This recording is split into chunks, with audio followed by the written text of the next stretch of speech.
What's up, guys? Welcome back to the channel. Thanks for being here. We have a very special guest today, and I'm honored to talk with her about something that a lot of us don't know anything about, but some of you may know about it and may be dealing with it silently. And it's called Trichotillomania. And I'm going to find out if I pronounced it right, but let's get into it. I want to introduce Kirby Scruples. Welcome, Kirby. Thank you for How you? having me. Oh, I'm very honored to have you here today. How are you? Pretty well, pretty well. I'm excited to talk about this week Okay. because this week is Bfrb Awareness Week. And so Bfrb stands for Body Focused Repetitive Behavior. Okay. Say that again. Body Focus. Focused Repetitive Repetitive. Behavior. Okay. Okay. And so this is something that I have been dealing with since I was about in the second grade, 7, 8 years old. Okay. And there's different types of BFRBs. Okay. So there's skin picking, nail biting, and there's hair pulling. And there's Okay. some other ones, but those are like the three main ones that a teacher may see, a daycare provider might see, parents might see that in their children as young as like 18 months old, and a barber might see that, a hairstylist. So that's why I wanted to come and talk to you today about it. Well, thanks for coming. And when you just mentioned that stuff, I thought of people automatically who had that condition, people I could relate it to, and even myself. We'll talk about that a little bit later. But tell us, what is trichotillomania? So trichotillomania in Latin, trich means hair, till-o is the action to pull, and mania means manic, obsessive, crazy, along those lines. Yeah. Oh, okay. Okay. And you said you were about, how old were you when you recognized you first had the urges? I was in the second grade, and I was Second about grade. 7, 8 years old. Okay. Okay. Now, when you started, what was, oh, let me ask you this. Where did you actually pull hair from? So I actually started pulling hair from my eyebrow. Okay. So I had really thick eyebrows growing up. Okay. And I was sitting in class, and it was like circle time, and I started just picking at my eyebrows. Like, I remember feeling intense anxiety. I didn't understand what was going on. I was having a hard time following what was going on. It seemed like all the other kids knew what was going on. And that just racked my nervous system because I didn't know like how to follow. And I just started pulling out my eyebrow. And then I just remember the teacher telling me to go to the nurse's office. And I sat there, and then my mom ended up coming there, and that was a whole ordeal. But yeah. Okay. So what do you think is the urge to start pulling? The anxiousness? You said the anxiety? It can be that, but I Okay. can also be like really excited Okay. or just like hungry or tired. Any type of uncomfortable thing. It could even be like my room is messy. Okay. Okay. Now, when did you first get diagnosed? So you say your mom came to the school. And she Like saw this. that had like a good chunk of my eyebrows missing. As a matter of fact, I still do it. Right. So if I wiped away my makeup, you would see that this part of my eyebrows, a lot of it's missing. Right. But she saw that, and she took me to several doctors. Okay. Okay. And also too, at that time, I was not very forthcoming about me pulling out my own hair. Okay. And doing it to myself. Okay. Because I felt like it was wrong. My mother's reaction, which was a normal reaction, was shocking. And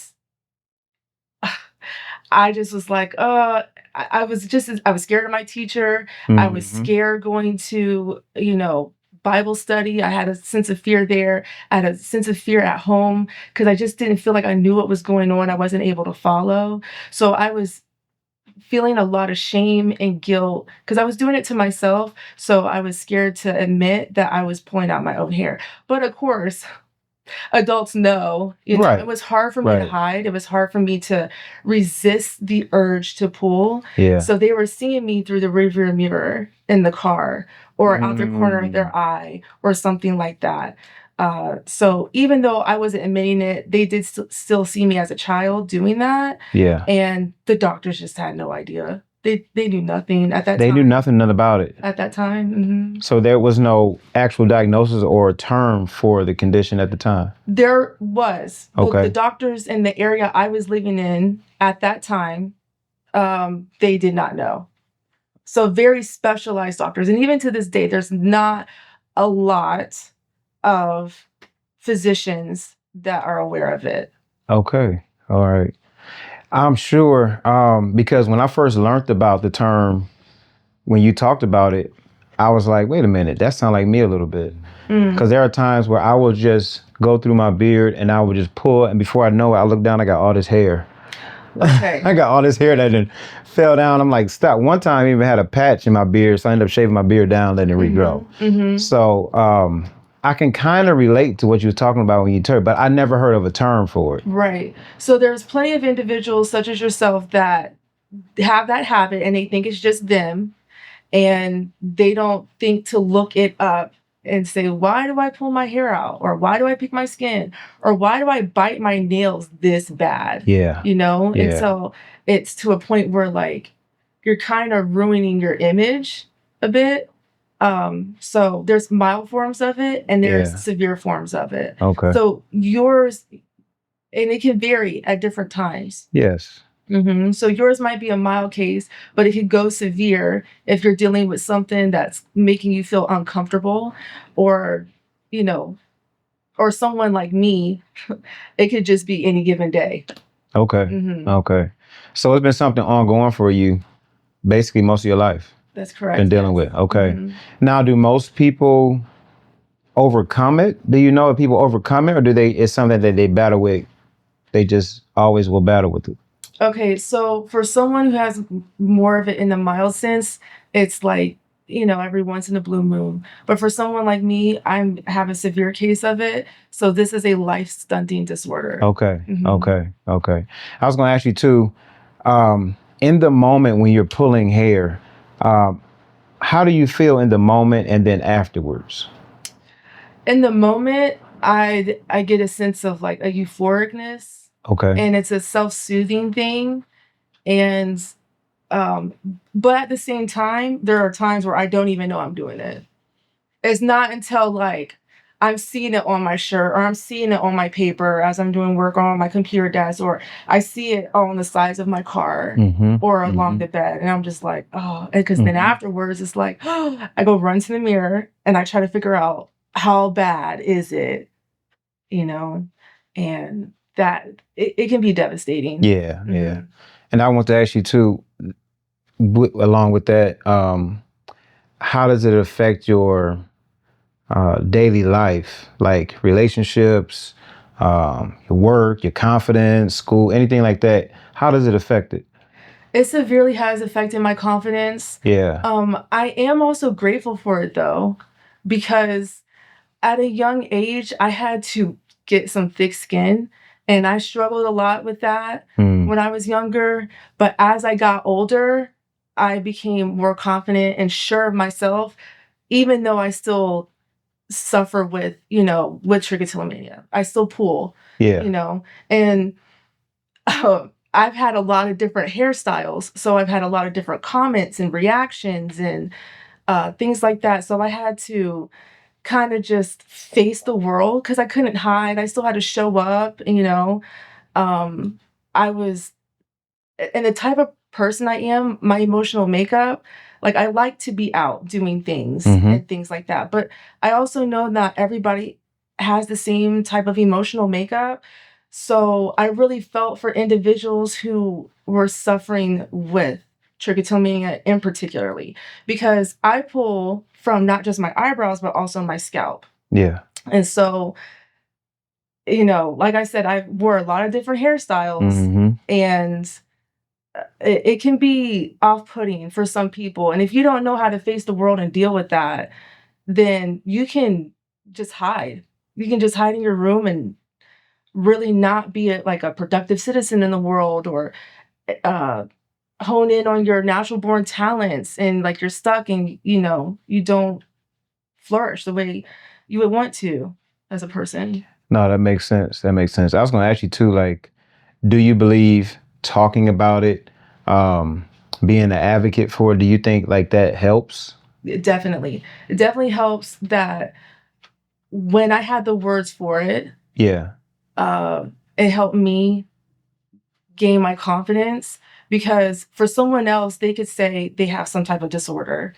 I started seeing that and I'm like, well, I actually have a disorder too.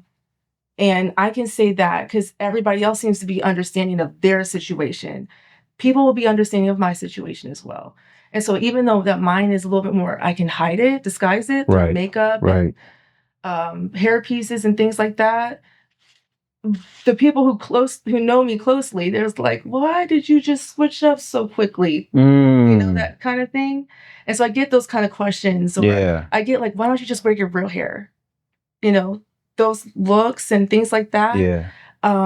So I had to like toughen up. Yeah. I can imagine talking about though will help. Because honestly, I'm glad you're doing this too, because I'm sure there are people out there who are like, oh wow, that's me. Whether it's a mild form, medium, or severe, there are people who deal with it, but they just don't know what to do about it. And then maybe they do cover it up, or depending on where they're pulling from, just try to disguise it somehow and not understanding where it comes from. Right. So, no, I'm glad you're talking about it. So, is it just anxiety for most people, you think, or is it just, it can be boredom? I feel like when I pull at my beard, I'm bored. It can definitely be boredom. Yeah. Like I said, it could be anything that could just make you feel uncomfortable. Some people don't like feeling bored. I also just recently learned that people with this disorder, especially on the severe side, they are extremely sensitive people. So just in their environment, the way the vibe of a room can feel, like a mosquito bite could trigger it. Oh, okay. Okay. Being hungry, being sleepy. Okay. Just something as simple as that. And so, when people will say, oh, you're really sensitive. Oh, actually, I am. And some people handle that differently because your brain is triggered to protect you, to keep you safe, and to self-soothe. Some people's brains trigger them to pull or to pick or to, bite their nails real bad.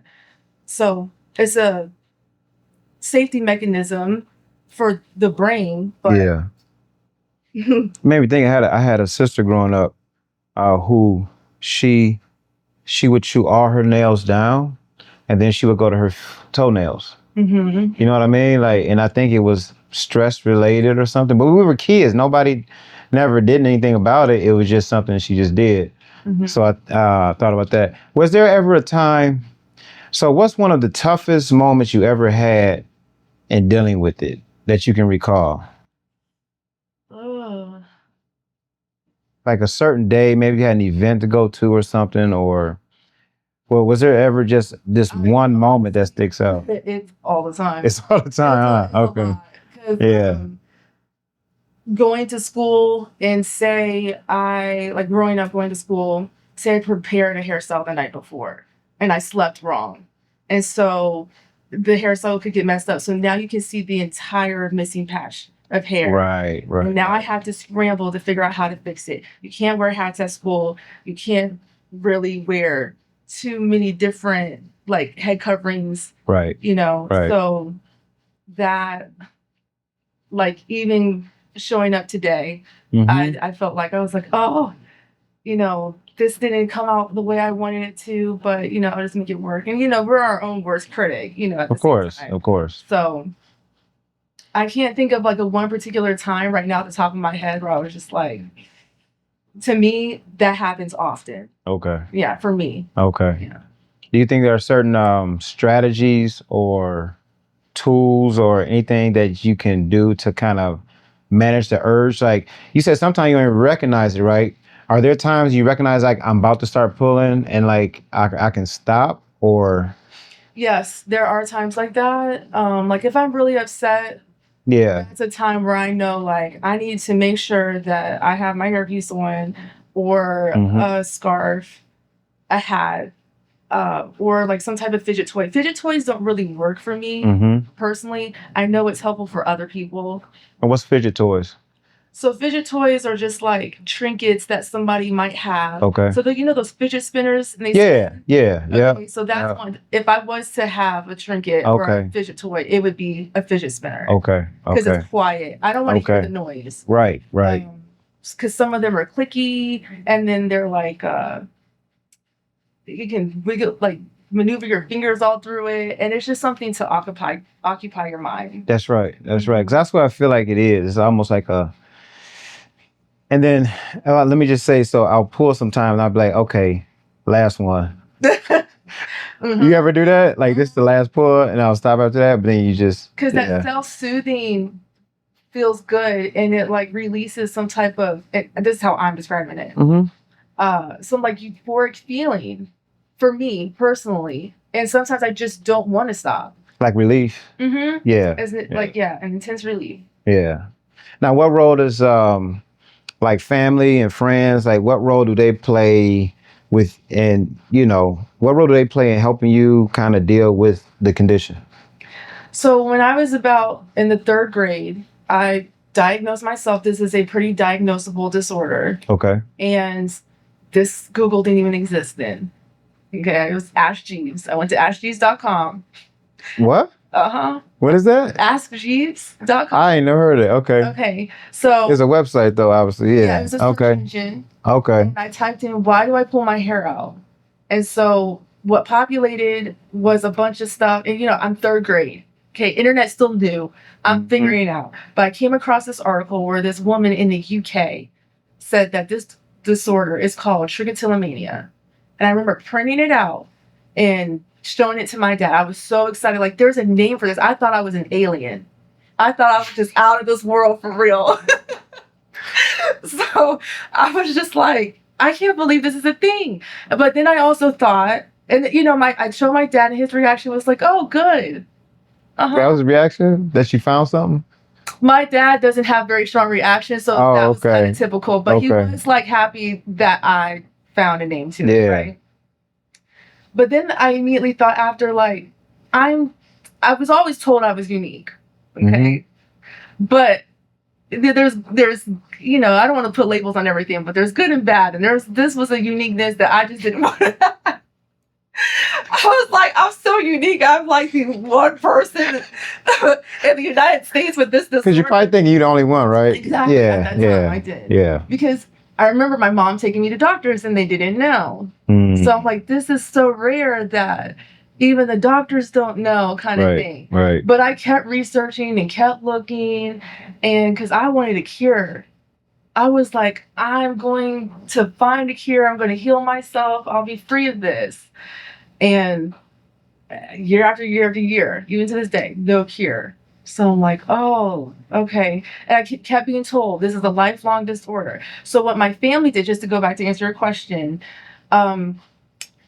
I tried to educate them as much as possible, but because there was not a lot of awareness, it was still taken as an irritation or a frustration. And I gave them grace for that because they truly just did not understand. And it was not very easy for me to explain. It still is challenging.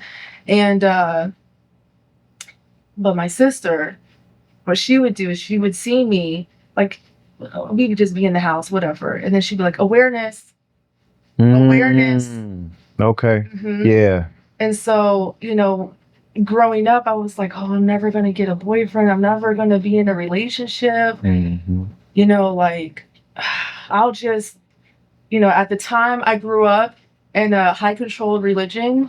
And so I believed in this paradise earth, and I was just gonna either walk into paradise and be perfect or wake up and be perfect. And so I held on to that for a really long time. Right. It wasn't until about 2019 I deconstructed from my faith. And I just like, I had to accept that this is just going to be, I know I have this life now, and to live it up to the best of my ability and to raise awareness as much as I can.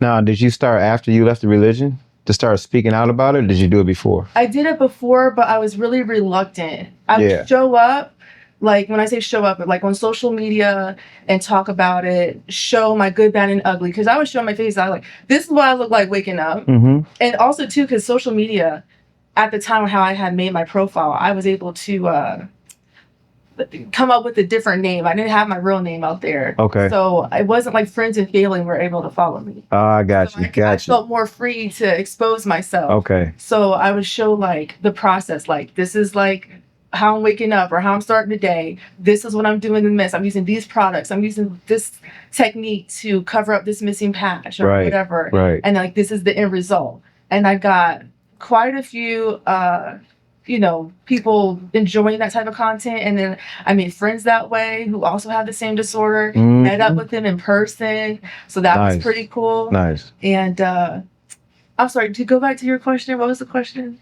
What was the question? About, I think last question asked about role that family and friends play. Mm-hmm. And you kind of brought that up, like coming up. Mm-hmm. Because I wanted to bring awareness about it. So I was reluctant to bring it up.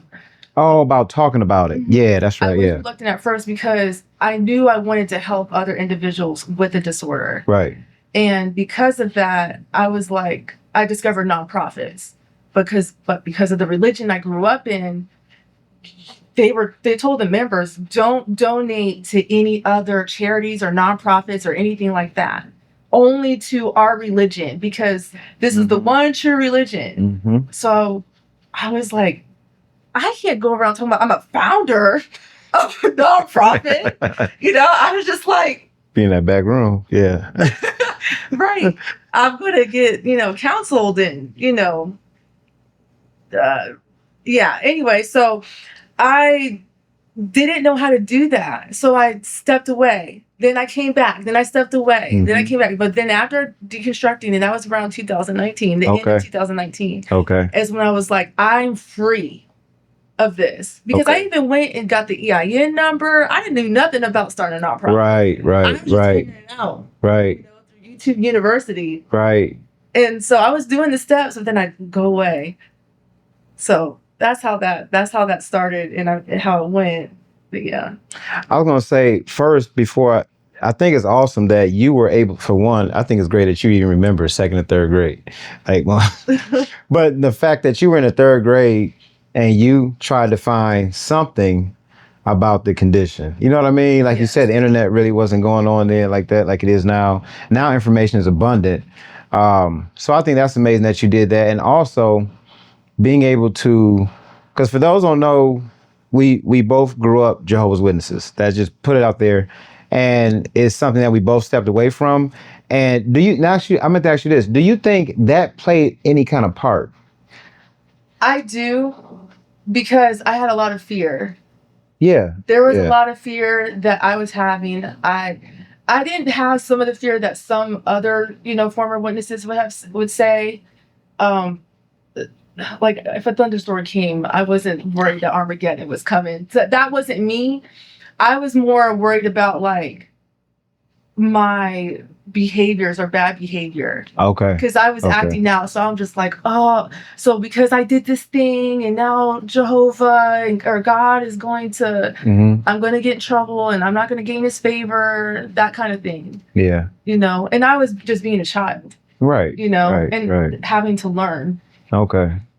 No, I sometimes I think some conditions that people have older, if they grew up in a high control group or religion, it can play a part because that's your foundation. And a lot of times your foundation sticks with you for life. And so you just learn to deal with it, whatever the condition or, the disorder may be. Now, I'm going to ask you, about family in the past. What about family and friends now? Those who know, how do they play any role in like supporting you or? I still have like basic support. Okay. So they're more aware of it, but people still have their lives. I'm not like putting it on them. They'll see like, oh, that was clever how you did your hair like that. Or they're interested more. Right. Open into like, no, I thought that was your real hair the whole time, and that kind of thing. Or how did you I saw you like this, and can you show me how to do that kind of thing? So Okay.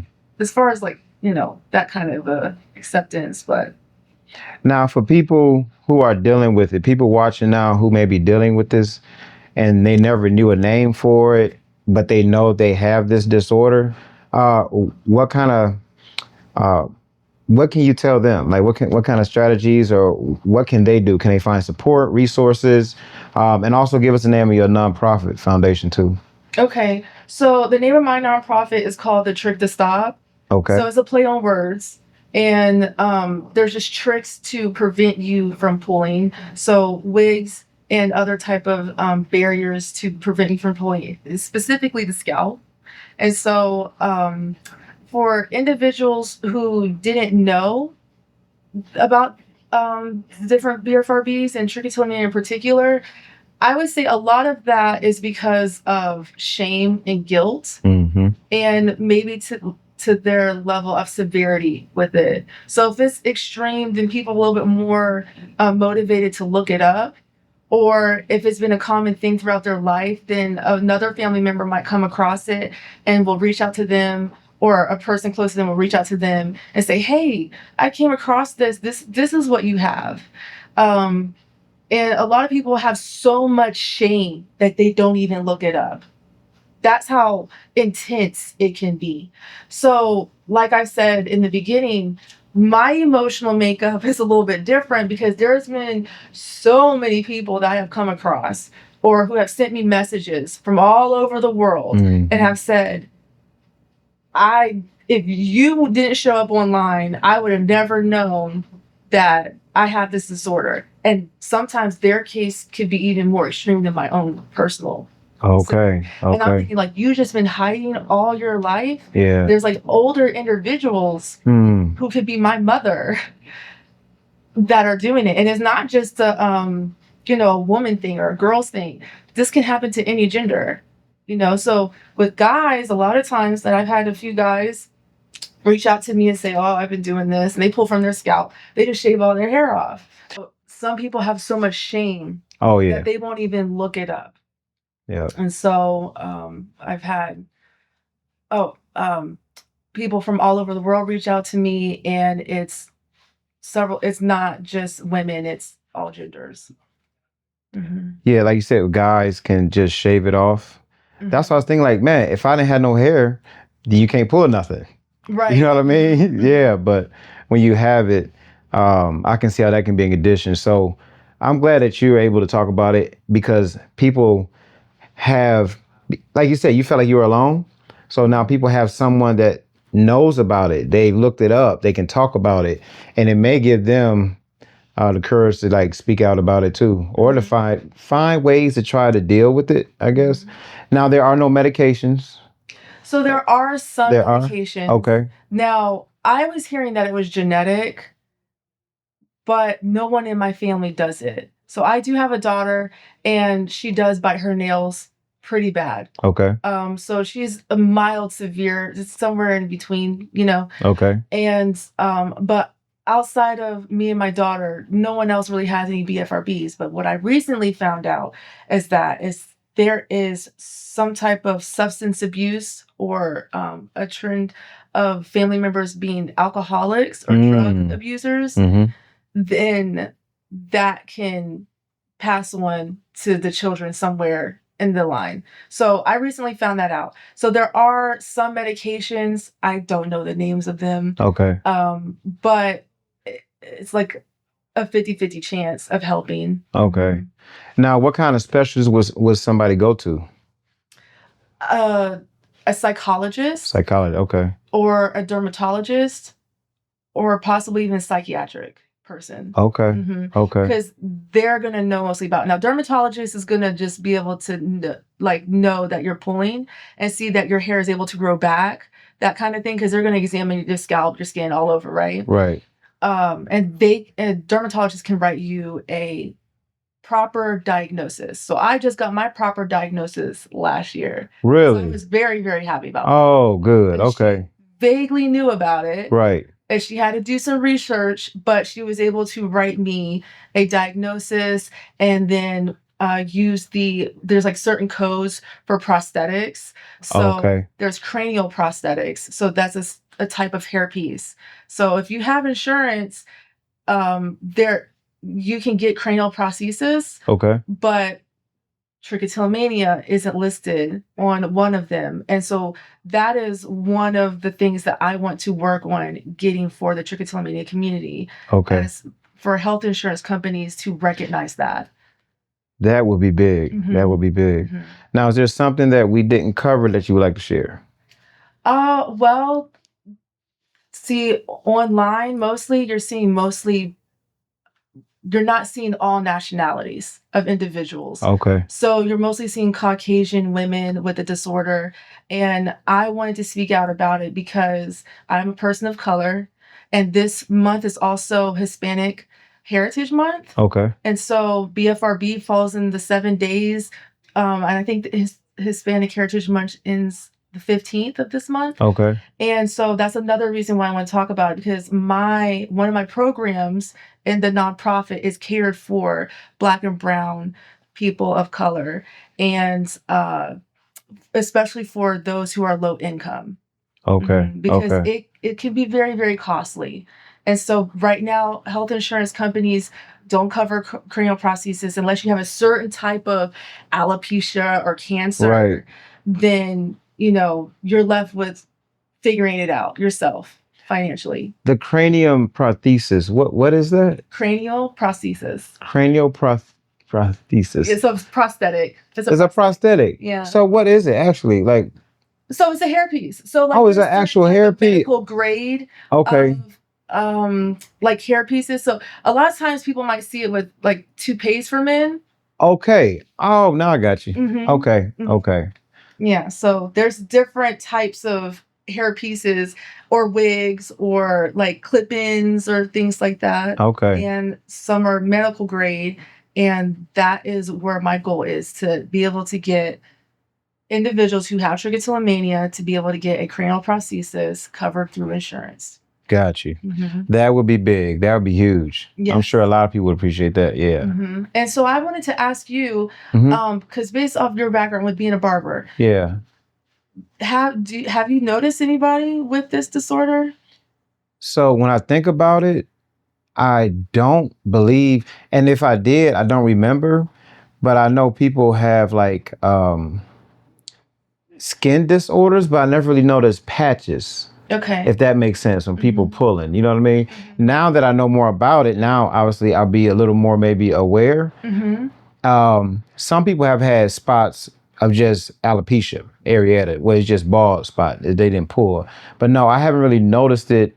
And if I did see it, I didn't know I saw it. Right. You know what I mean? So some of the signs of that would be someone like twisting their hair a lot, or kind of just always like doing like this. That's one big sign.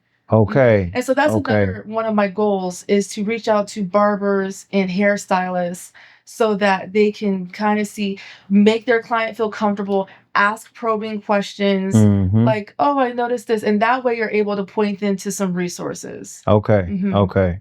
No, that's a good idea. And when you just said that, that's how I feel. I'll just go through and just be sitting there and just will try to find something, a knot or something, and then just pull it. And it's like, oh, that felt good. But it is mine. Based off what I've learned from you today, mine is kind of mild, because there can be times where I won't do it. Then there'll be times where it's just like, wow, that was too much. Okay. But now I'm going to pay more attention. And if any barbers or stylists out there also have patients like that, please, we'll put a link in the description where you can reach out to Kirby and her nonprofit foundation to get some resources and support, because this is something that I'm sure a lot of you deal with and you just don't know what to do about it. And like she said, it can be shameful. It can be hard to deal with. I'm sure it affects your lifestyle, your work, school, your friends, your social life. All of that can be affected. There anything else we missed? No, that's about it. I appreciate you having me on here and help me spread awareness that way through your platform. No, I appreciate you coming on. Life's a journey, and all of us have to deal with different things on that journey. And one of them is this condition, trichotillomania. So thank you for educating us and myself. Thanks for coming on. I appreciate it. And good luck with the foundation, the nonprofit, and also getting funding or getting insurances to be able to cover prosthesis for people. So Thank you. No, I appreciate that. thanks a lot, Kirby. Yeah. Appreciate it. All right.